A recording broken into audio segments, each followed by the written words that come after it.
The Weddell Sea is important scientifically because it's seen over the last couple of decades the breakup of two of the fringing ice shelves on the eastern side, the Weddell Sea side that is, of the Antarctic Peninsula.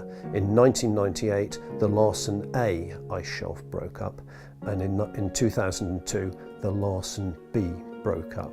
The Larsen C, further to the south and much bigger, is the target for the Weddell Sea Expedition 2019, precisely because of these observed instabilities in the other more northerly ice shelves. I'm a glaciologist. I study glaciers and ice sheets, past and present. So I'm interested in the modern glaciology of ice shelves and the Larsen Sea in particular. Ice shelves are important because they buttress the interior of the Antarctic ice sheet. Therefore, if ice shelves such as Larsen A and B collapse, as they have done in 1998 and 2002, that removes the buttressing effect, and we have then observed that the ice in the interior of Antarctica flows faster. That transfers ice from land to sea, and that provides an increment of sea level rise. That's the reason that the Larsen is important, and I, as a glaciologist, want to study it.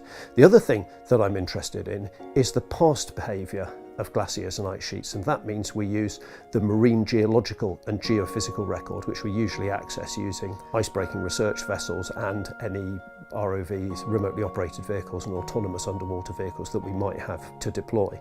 And that allows us to look as well at the sea floor itself and the stratigraphy or layer cake structure which lies beneath the seafloor, and the seafloor adjacent to and beneath the Larsen Sea ice shelf should give clues as to the stability or lack of it of the Larsen Sea ice shelf since retreat from the continental shelf edge about 15,000 years ago. So the question there is, has the Larsen Sea ice shelf been stable over that entire period of about 15,000 years, or has it broken up and reformed? And by taking the autonomous underwater vehicle with its multi-beam echo sounder underneath the ice shelf, we can map the seafloor.